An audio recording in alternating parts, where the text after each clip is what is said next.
नमस्कार, ABC channel में आपका स्वागत है। मैं हूं सचिन श्रीवास्तव और आप मेरे साथ देखेंगे आजमगढ़ से जुड़ी खबरें। आइए नजर डाल लेते हैं आज की खास खबरों पर। मंडलायुक्त विजय विश्वास पंत ने कहा है कि विकास एक निरंतर चलने वाली प्रक्रिया है, इसमें किसी प्रकार की रुकावट नहीं आनी चाहिए। उन्होंने कहा कि प्रदेश के सर्वांगीण विकास हेतु शासन द्वारा सर्वोच्च प्राथमिकता वाले जो चिन्हित कार्यक्रम हैं उनका क्रियान्वयन पूरी क्षमता से किया जाए।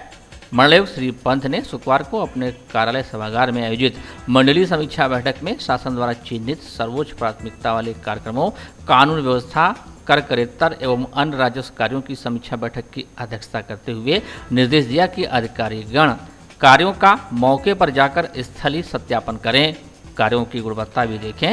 उन्होंने स्वास्थ्य विभाग के कार्यों की समीक्षा के दौरान कहा कि नसबंदी के मामलों में अंतरा एवं छाया अत्यंत महत्वपूर्ण है, इसलिए सभी सीएमओ इसकी मॉनिटरिंग करें तथा जिन जिन सेंटर्स पर यह सुविधा उपलब्ध है उसका पूरा विवरण तैयार कर प्रस्तुत करें। यह भी निर्देश दिया कि जितनी नसबंदी हुई है उसमें प्रथम डिलीवरी, द्वितीय डिलीवरी एवं नए कपल्स का भी पूरा विवरण उपलब्ध कराया जाए। मंडलायुक्त श्री पंत ने कोविड-19 के दृष्टिगत बरती जाने वाली सावधानियों एवं उपलब्ध स्टाफ की समीक्षा के दौरान पाया कि पीपीई परियोजना में आजमगढ़ की प्रगति तो ठीक है, परंतु बलिया में डायलिसिस में काफ़ी वेटिंग चल रही है। उन्होंने कहा कि वेटिंग की समस्या से निजात पाने हेतु तत्काल शासन से डायलिसिस मशीन की मांग कर ली जाए। इस संबंध में जिलाधिकारी बलिया को भी अपने स्तर से शीघ्र कार्रवाई किए जाने का निर्देश दिया। श्री पंत ने निर्देश दिया कि डायलिसिस के मरीज के लिए कोरोना वायरस अत्यंत खतरनाक और प्राणघातक है, इसलिए डायलिसिस के संबंध में कोविड-19 हेतु जारी प्रोटोकॉल का सख्ती से पालन किया जाए। इसमें किसी प्रकार की लापरवाही नहीं होनी चाहिए। वर्तमान स्थिति को देखते हुए इसमें पूरी संवेदनशीलता बरती जाए। मंडलायुक्त ने जिला अस्पतालों, सीएचसी एवं पीएचसी पर दवाओं की उपलब्धता की समीक्षा के दौरान कहा कि बलिया में दवाओं की उपलब्धता बहुत ही कम है। उन्होंने इस पर नाराजगी व्यक्त करते हुए सीएमओ बलिया को निर्देशित किया कि तत्काल दवाओं की उपलब्धता सुनिश्चित कराएं। मंडलायुक्त विजय विश्वास पंत ने विद्युत विभाग की समीक्षा के दौरान अधिकारियों को निर्देश दिया कि जिन विभागों का विद्युत बकाया है वे तत्काल बजट की मांग कर भुगतान करना सुनिश्चित करें। विद्युत विभाग के झटपट पोर्टल एवं निवेश मित्र पोर्टल में बड़ी संख्या में आवेदन लंबित पाए जाने पर असंतोष व्यक्त करते हुए मुख्य अभियंता विद्युत को निर्देशित किया कि जो भी आवेदन लंबित हैं उनका प्राथमिकता के आधार पर निस्तारण कराएं। कानून व्यवस्था की समीक्षा के दौरान डीआईजी सुभाष चंद्र दुबे ने कहा कि आगामी पंचायत चुनाव के कारण गांव में शांति व्यवस्था प्रभावित होने की संभावना है। उन्होंने तीनों जनपद के पुलिस अधीक्षकों को निर्देश दिया कि पंचायत निर्वाचन की संवेदनशीलता के दृष्टिगत गांव में शरारती तत्वों को चिन्हित कर उन्हें धारा 117 के अंतर्गत पाबंद करने की कार्रवाई तत्काल प्रारंभ करें। इस अवसर पर जिलाधिकारी आजमगढ़ राजेश कुमार, जिलाधिकारी मऊ अमित बंसल, जिलाधिकारी बलिया श्री हरि प्रताप शाही, एसपी आजमगढ़ सुधीर कुमार सिंह, एसपी मऊ धरे सुशील चंद्रभान, एसपी बलिया देवेंद्र नाथ सहित अन्य संबंधित अधिकारी उपस्थित रहे। विकास की रफ्तार को बयां करती यह वह रानी की सराय की सड़क है जो जौनपुर, प्रयागराज, लखनऊ, वाराणसी से लेकर गोरखपुर तक को जोड़ा करती है। और इस सड़क की हालत यह है कि पिछले 1 नहीं, 2 नहीं, 3 नहीं, 4 सालों से यह खराब व उपेक्षित पड़ी हुई है। कुछ दिन पहले आयुक्त विजय विश्वास पंत ने इसका निरीक्षण कर अधिकारियों की क्लास ली थी तो लगा था कि अब इस सड़क का उद्धार हो जाएगा, लेकिन सक्षमों ने गड्ढों में मिट्टी व पत्थर का मलबा भर अपनी खानापूर्ति कर दी। राहगीर तो परेशान हैं ही, स्थानीय लोग भी सड़क के चलते दुर्दशा व दुर्गति झेलने को मजबूर हैं। डीएम, कमिश्नर, पीडब्ल्यूडी से लेकर लखनऊ तक फरियाद लगा चुके इन लोगों की सुनवाई कहीं भी नहीं हो सकी है। स्थानीय लोगों से बातचीत के उपरांत पता चला कि सड़क की सूरत ने बाजार व्यापार की सेहत भी बिगाड़ दी है। इस खस्ताहाल व खतरनाक सड़क के चलते बाजार की रौनक ही खत्म हो चली है। खरीदारी के लिए ग्राहकों का आना बंद हो गया है। सर ये हो रही है कि मतलब दिन भर में हम लोग जो है कि 100 कस्टमर का डील करते थे, तो इस समय ये स्थिति आ गई कि सुबह से 11 बजे तक बैठे ही रह जाते हैं हम लोग। 2 से 4 कस्टमर आते हैं, फिर उसके बाद दोपहर में वैसे ही नहीं दिखते हैं। शाम को भी आने का समय होता है तो अगर बारिश हो गई तो टीचर से पूरा रोड भर जाता है, एक भी कस्टमर कदम नहीं रखना चाहता है। बुजुर्ग लोग आते हैं बाजार में साइकिल लेकर के, तो साइकिल गिर जाती है, उनकी स्लिप कर जाती है, वो लोग आना नहीं चाहते। इतना कचरा हो जाता है यहाँ पे कि देखने लायक नहीं रहता। अगर बारिश ना हो तो धूल इतनी ज़्यादा रहती है कि समस्या है। ये सड़क कब से खराब है? सड़क समझ लीजिए 5-6 सालों से खराब है, और ये समस्या आप देख सकते हैं इस समय तो इतनी बदतर हो गई है कि चलने लायक नहीं है पैदल। अगर बारिश हो जाए यहाँ 10 मिनट केवल बारिश हो जाए तो आप पैदल चल नहीं पाएंगे। जी सर, अधिकारियों को कंप्लेन किया गया है, अधिकारियों से बात की गई, तो PWD विभाग को भी बात किया गया। वो लोग जो है कि सड़क बनाने की बजाय केवल गिट्टी मिट्टी ला करके भर देते हैं। यहाँ पे सड़क यहाँ समझ लीजिए 6 फुट नीचे थी, और मिट्टी डाल करके ये सब देख सकते हैं आप लोग कितना ऊंचा कर दिया गया। अगर बारिश हो जाती है तो ये इधर के घरों में पानी जाने लगता है। ये सब समस्या हो गई है। तो वो हमारी दुकान देख सकते हैं आप, वो 2 सीढ़ी नीचे है, अभी मिट्टी और गिट्टी से भर चुकी है, 2 सीढ़ी डूब चुकी है उसमें। ये तो 4 साल से ऊपर हो गया। और ज्ञापन देने की बात है कि ज्ञापन तो हम लोग यहाँ DM साहब को 10 ज्ञापन दिए, कमिश्नर साहब को दिए, और PWD को तो कितना बार दिया गया, उसका कोई आज तक अभी तक इसका कोई हल नहीं निकला। और लखनऊ हमारे उप मुख्यमंत्री केशव प्रसाद मौर्य जी को 3-4 बार हम लोग उनके यहाँ गए और मिले, ज्ञापन दिए। आजमगढ़ में 2-3 बार आए थे, उसमें तब भी दिया गया, केवल आश्वासन मिला, आज तक कोई काम नहीं हुआ। इससे सड़क खराब होने से क्या प्रभाव व्यापार पर पड़ रहा है? क्या इससे व्यापार, हमारे सारे व्यापारी पुरानी सराय व्यापार खत्म हो गया। उधर यहाँ इस समय यहाँ तो गड्ढा और पानी से हम लोग बरसात भर एकदम तस्त थे। यहाँ दुश्वार था, अब धूल से एकदम सारा यहाँ का व्यवसाय खत्म हो चुका है। व्यापारी खाने का तरस हो गए हैं। घटना तो दूसरे तीसरे रोज एक्सीडेंट होता है। बगल में नाला खोद दिया गया है, इसमें रोज आए दिन एक गाड़ी आकर इसमें गिर जाती है, 1 गाड़ी 2 गाड़ी। क्या उम्मीद करते हैं, क्या चाहते हैं? अरे हमारा इसको जल्द से जल्द इसको बनाया जाए, और यहाँ केवल आश्वासन मिलता है, कुछ नहीं मिला आज तक। हम लोग तो यहाँ तक उठ गए हैं कि किसी समय यहाँ पर धरना पर बैठने को तैयार है। 4 साल से रोड सर ऐसे ही है, आज बनेगा कल बनेगा, ज्ञापन कई बार दे चुका है लेकिन कोई कार्रवाई नहीं हो रही है। अभी बारिश हुआ, कल से धूल रुका हुआ है, अभी देखेंगे धूल उड़ेगा कि आपको जैसे कोहरा पड़ता है वैसे धूल दिखेगा आपको।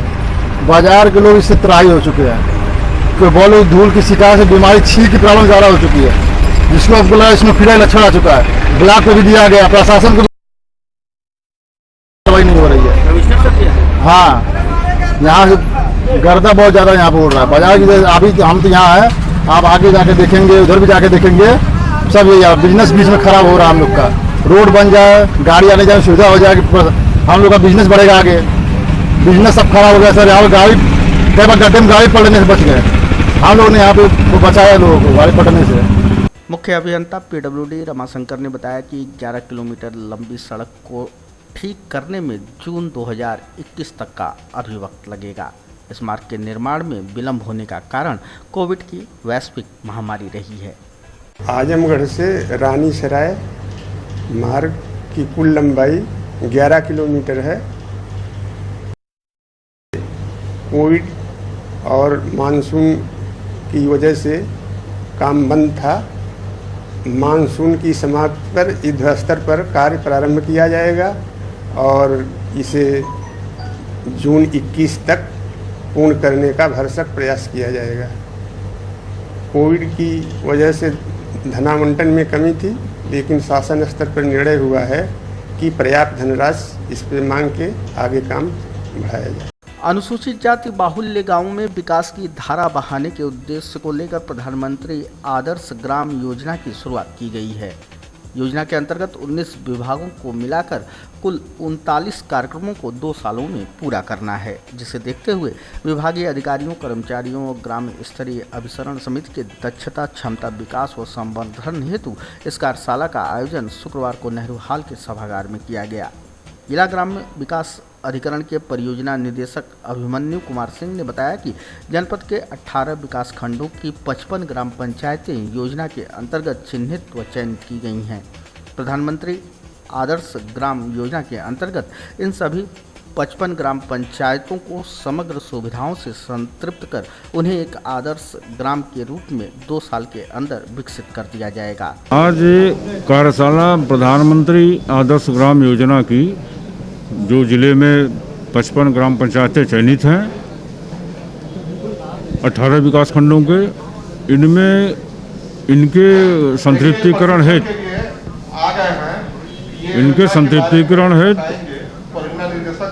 विभिन्न विभागों के 19 विभागों के 39 कार्यक्रम हैं, जिनमें कार्ययोजना बनाने के लिए ये आज प्रशिक्षण कार्यक्रम आयोजित किया गया है। कार्ययोजना बनाएंगे, खंड विकास अधिकारी नोडल हैं, कार्यक्रम बना के 2 साल में इनको इस गांव को संतृप्त करना है इन 39 कार्यक्रमों में, 20-21 में और 21-22 में। इनमें इन विभागों के जो रूटीन के कार्यक्रम चल रहे हैं उनको पूरी तत्परता से लागू करना है, और जिन विभागों में धन की कमी होती है तो उसके लिए गैप फिलिंग के लिए पर दोनों वित्तीय साल में 21 लाख रुपए, 2 साल में 42 लाख रुपए इनको दिया जाएगा कि उससे जहां कमी पड़ती है उसको पूरा कर सकें। किन योजनाओं के लिए है सर? 39 कार्यक्रम हैं इनमें। मुख्यतः है ग्राम विकास का है, पेयजल पंचायती राज का है, पेयजल स्वच्छता है, मानव संसाधन संबंध बेसिक शिक्षा का है, मिड डे मील, ग्रामीण विकास का है, आवास का है, बैंकिंग्स का है, पोस्ट एंड टेलीग्राफ का है। इस तरह से 19 विभाग हैं इसमें, 39 कार्यक्रम हैं। इनमें इन गाँवों को 2 साल में पूरी तरह संतृप्त कर देना है। जनपद में रविवार को उत्तर प्रदेश लोक सेवा आयोग द्वारा समीक्षा अधिकारी, सहायक समीक्षा अधिकारी की प्रारंभिक परीक्षा 2016 का आयोजन किया जाएगा।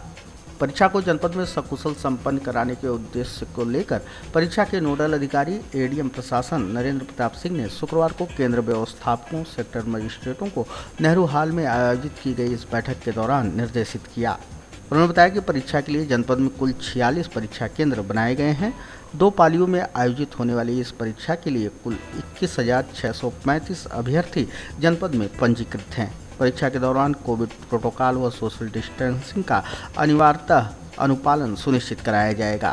उत्तर प्रदेश लोक सेवा आयोग द्वारा जो है ये समीक्षा अधिकारी और सहायक समीक्षा अधिकारी की प्रारंभिक परीक्षा 2016 के आयोजन के संबंध में बैठक की गई थी। हमारे यहाँ जनपद आजमगढ़ में 46 परीक्षा केंद्र बनाए गए हैं और कुल 21,635 कैंडिडेट यहाँ पे सम्मिलित हो रहे हैं बैठक में। और इसके लिए सभी केंद्रों पर एक स्टैटिक मजिस्ट्रेट तैनात किए गए हैं और 3 केंद्रों पर एक सेक्टर मजिस्ट्रेट तैनात किए गए हैं। और ये 2 पालियों में परीक्षा आयोजित होगी, एक सुबह की पाली में और एक द्वितीय पाली में।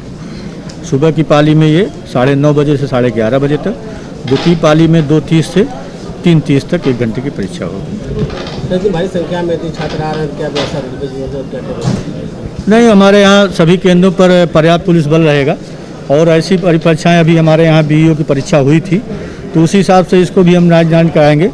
और जो बच्चे आ रहे हैं उनके लिए पर्याप्त रोडवेज की बसें हम लोग उपलब्ध कराएंगे, रोडवेज की और प्राइवेट जो भी ज़रूरत होगी उस हिसाब से हम लोग उसको जांच कराएंगे। देखते हुए क्या दिशा निर्देश दिए गए? वो दिए गए हैं कि जो परीक्षा केंद्र में आएंगे लोग उनको दूर दूर बैठाला जाएगा और इसीलिए एक कक्ष में बच्चों की संख्या कम रखी गई है, केंद्र ज़्यादा बनाए गए हैं। और दूसरी चीज़ ये है कि सभी को मास्क लगाना और सैनिटाइज़र सभी बच्चे लेके आएंगे और पानी भी अपने साथ वो ले सकते हैं, इसीलिए ला के आएंगे तो उसमें कोई समस्या नहीं होगी। तो कोविड-19 का जो प्रोटोकॉल है उसका अनुपालन कराया जाएगा और सभी विद्यालय सैनिटाइज कराए जाएंगे। वहीं CO city doctor Rajesh Tiwari ने बताया कि परीक्षा के मद्देनज़र पर्याप्त पुलिस बल की व्यवस्था की गई है। प्रत्येक परीक्षा केंद्र पर एक एसआई, 2 महिला व पुलिस आरक्षी नियुक्त कर दिए गए हैं। इसके साथ ही साथ परीक्षार्थियों के आवागमन को भी सुदृढ़ व्यवस्था सुनिश्चित की गई है। देखिए 46 परीक्षा केंद्रों पे जैसा एडमिशन बताया कि ये परीक्षा होनी है तो उन सभी परीक्षा केंद्रों पे पर्याप्त मात्रा में पुलिस बल लगाया गया है। साथ ही साथ सेक्टर मजिस्ट्रेट साहबान को भी पुलिस बल प्रदान किया गया है। साथ ही सभी जो जोनल पुलिस अधिकारी हैं वो सभी अपने अपने क्षेत्रों में नोटिस रहेंगे तो कहीं कोई समस्या नहीं आने पाएगी और सुचारू रूप परीक्षा संपन्न कराएंगे। जी, एक एसआई लगाए जाएंगे प्रत्येक परीक्षा केंद्र पे, 2 पुरुष आरक्षी और 2 महिला आरक्षी लगाई जाएंगी। रोडवेजों की अधिक संख्या है जी, जो हमारा ट्रैफिक प्लान है कि जो मेन रूट है उस पर हम कहीं कोई ट्रैफिक जाम न लगने दें। साथ ही साथ रोडवेज पे परीक्षा के छूटने के बाद विशेष तौर पर दिक्कत होती है कि एक साथ परीक्षार्थी आते हैं, तो वहाँ पर ऐसी प्रॉपर व्यवस्था करेंगे कि सुचारू आवागमन चलता रहे और ज़्यादा परीक्षार्थी जितनी जल्दी हो सके वो अपने साधन से वापस जा सके। आजमगढ़ के मार्टिनगंज तहसील अंतर्गत ग्राम कुसवा के ग्रामीणों ने शुक्रवार के दिन ग्राम पंचायत के प्रधान के कारनामों को लेकर जिलाधिकारी को ज्ञापन देकर शिकायत दर्ज कराई। ग्रामीणों ने आरोप लगाया कि ग्राम पंचायत के प्रधान ने कोई विकास कार्य नहीं कराया है, कार्यस्थल पर कार्य न कराकर कागजों में कराकर पैसे का गमन करके निजी प्रयोग में लगाया है। ज्ञापन के माध्यम से ग्रामीणों ने उन 26 विकास कार्यों की सूची सौंपी जिसको बिना कराए ही पैसा निकाल लिया गया। ग्रामीणों ने बताया कि पूर्व में मुख्य विकास अधिकारी को शिकायती पत्र दिया गया था जिस पर जांच हुई, गबनकर्ता चिन्हित भी हुए, लेकिन आज तक कोई कार्रवाई नहीं हुई।